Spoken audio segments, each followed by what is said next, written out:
Okay, so what we're going to do is I'm going to model some examples of looking at different pictures. You are going to do the same thing based on one of the pictures on characters from our book Tuesday, okay? So don't worry for those of you at school if you missed out on the first week, because we're still just going to focus on our character description so you can use the examples that we do together on the slides to help you today. So I'm looking at this picture of this man and I need to think, well, what things can I see in this picture, okay? So if I look closely, I can clearly see there's a man reading a book, okay, very intently reading this book. Now he appears to either be in a bookshop or a library. Now I can't be sure of which one because he doesn't appear to be working, there's no cash register, okay, and there's no price labels or advertising of selling books in the shop. But equally, I know that this isn't how a library would look because a library would have the books stacked nice and neatly. So I can't make that judgment just yet, but I know that it could either be a bookshop or a library because they tend to be the two places where we'd find this many books, okay? Now I can see that it's a very dull and dark bookshop, okay, with stacks of books, okay? But equally, it might not be a bookshop and could be a library because either the books have not been put away, okay, like they would do in a library, or it could be that if it's a shop, those books haven't been sold. Okay, it might be that that person in the shop doesn't get a lot of money through, okay, to be able to sell those books. Now, I also notice that he's wearing a coat inside. Okay, it looks like he's wearing a coat and a scarf and a jumper. He looks very well tucked up in that shop. So that makes me think that it's very cold inside. Not necessarily the warmest or most pleasant of places to be. So that's just some short observations from this picture that's going to help me build my character description about this gentleman. So what I would like you to do now is I would like you to do the same thing. So this is the picture of our gentleman, okay, from our book Tuesday. Okay, and what I want you to do is I want you to pause the video and I want you to do the same thing I did. And I want you to jot down 4 or 5 points of things that you notice about this picture. Okay, so pause the video and jot down 4 or 5 things that you can see. Okay, well, I can see that a man eating a sandwich, very clearly eating a sandwich. I can see that next to him he's got a glass of milk and he's got a milk carton, so I know he must be eating some form of meal. Okay. Now, if I look close enough out of the window, behind him, I can see the flogs. The flogs? That's not a real word. The frogs flying past his window. The alliteration's getting me tongue-tied.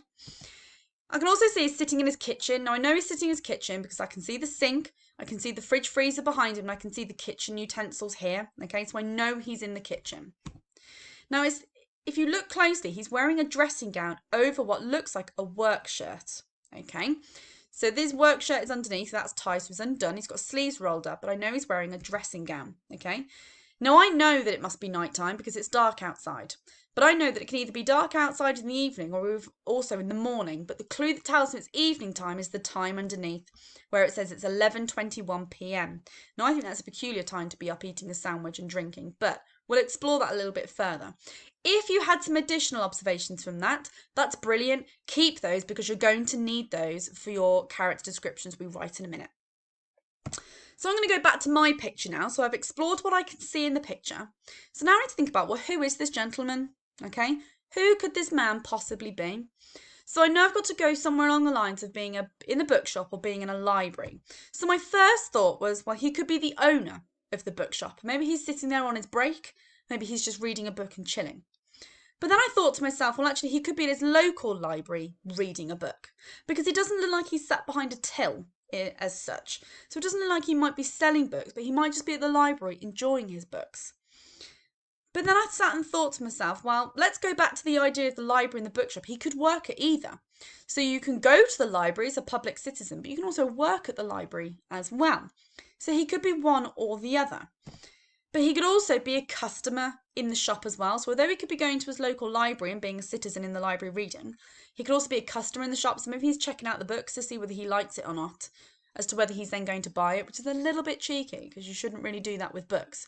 But it could be a reason why, because at the moment I don't fully know who he is or what room he's in.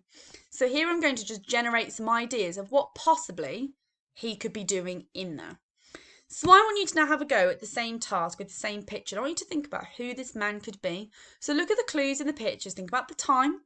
Think about the fact that he's eating, and he's eating very late at night. He's clearly still dressed in work clothes. We know he's not going to work, but he must be coming back from work. But he's coming back from work quite late, and he's clearly wearing a shirt. So he must have a job where he wears a suit. So have a think about what kind of job where he might have to wear a suit. It's also going to mean he might be coming home quite late and maybe not have time to eat lunch. So pause the video and jot down some ideas about who this gentleman could possibly be.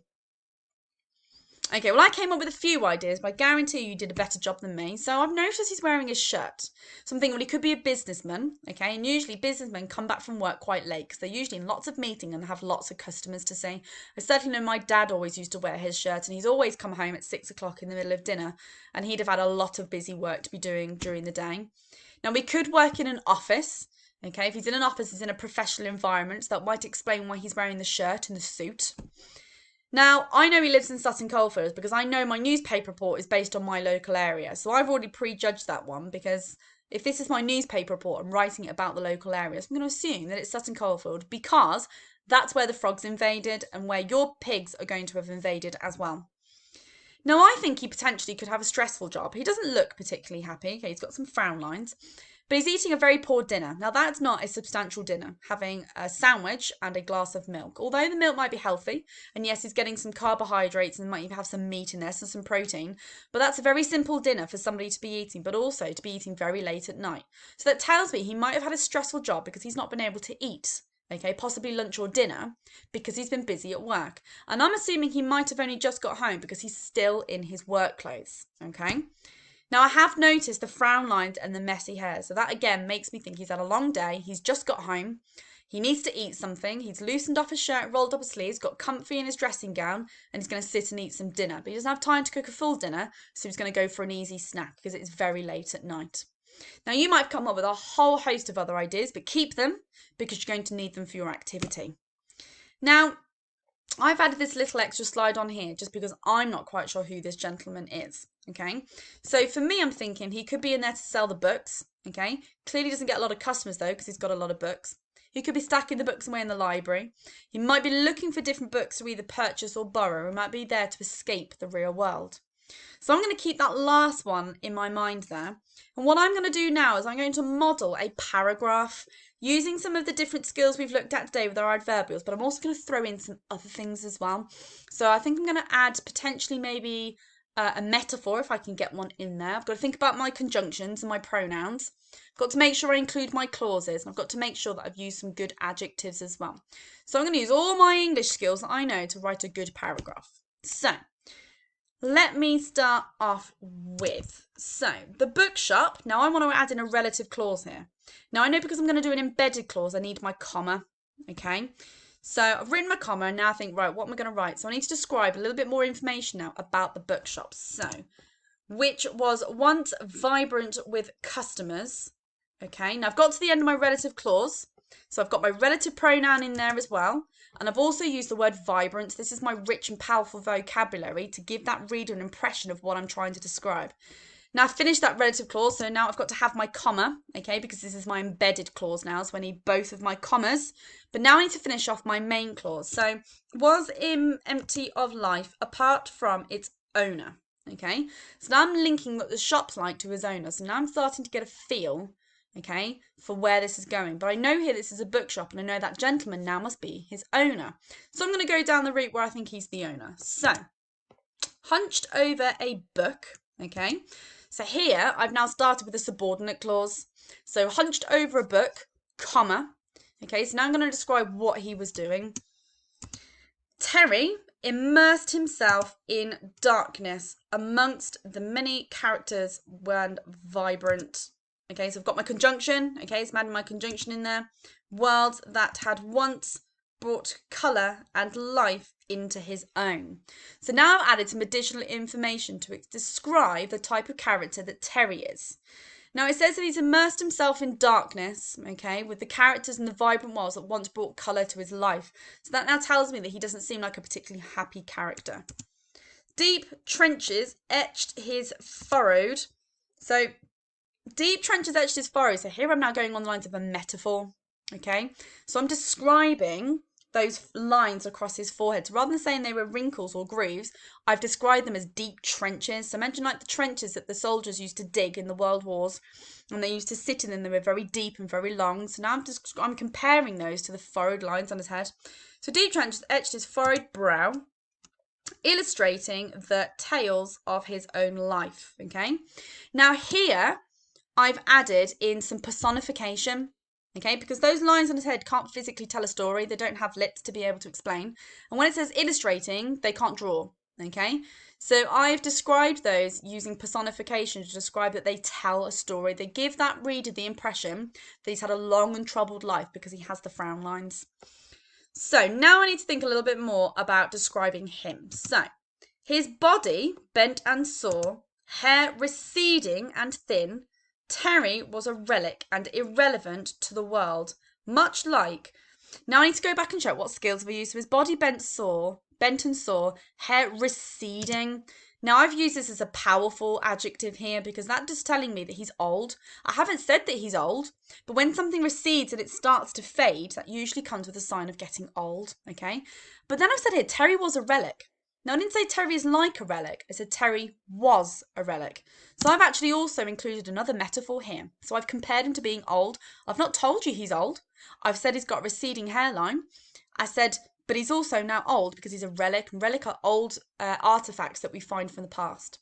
So his body bent and sore, hair receding and thin. Terry was a relic and irrelevant to the world, much like, oh, I've got my conjunction in there, his shop. Okay? So now I want to go and describe him and the shop a little bit more. So pulling his filthy fleece further around his shoulders. So here, what I've done is I have started with my subordinate clause, and I've started with an ing starter. So pulling his filthy fleece further around his shoulders. So now I might describe what else could I say. Well, I could see his shirt. So let's describe his shirt. The collar of his checkered shirt poked out, flashing a splash of colour in a place. So have I used any of my skills in there? No. Seemed so dark and dreary. Now I've used the word dreary here. So again, I'm using that rich vocabulary to try and give an idea and understanding to the reader about what this environment's like. So his stubbly beard, which was patchy and grey. So here I'm now describing more of the way he looks. Now you can see here that I've got a relative pronoun. So I've started with my comma. I've added an embedded clause with my relative pronoun in here, so I need my last comma. So a stubbly beard, which was patchy and grey. Now I've got to go back and finish off that main clause. I'm describing his beard. Jutted out from his chin. Despite the gloominess around him, Terry was. Now I said despite the gloominess. So here I've also started with my opening line here. So despite the gloominess around him, Terry was enveloped in another world. His aged hands held what felt like home. Now, aged hands here, again, is another strong, powerful adjective to describe his age. A friend, and suddenly he no longer saw himself as frail, feeble. So I've got my conjunctions in there.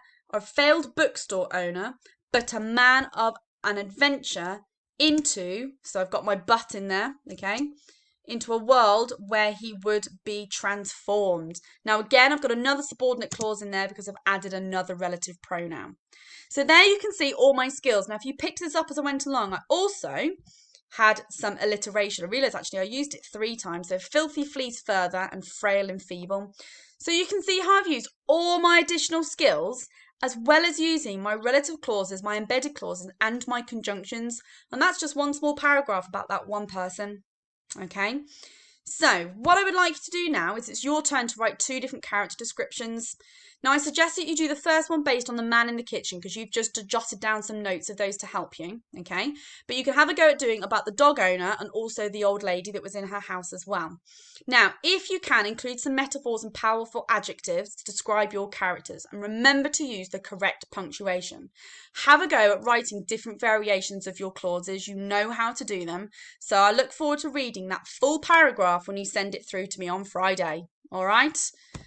So I've added these description mats and I've sent these home to you, okay, so that you have a copy of them to help you with your character descriptions, okay? So let me know how you get on, all right? Good luck, year 5.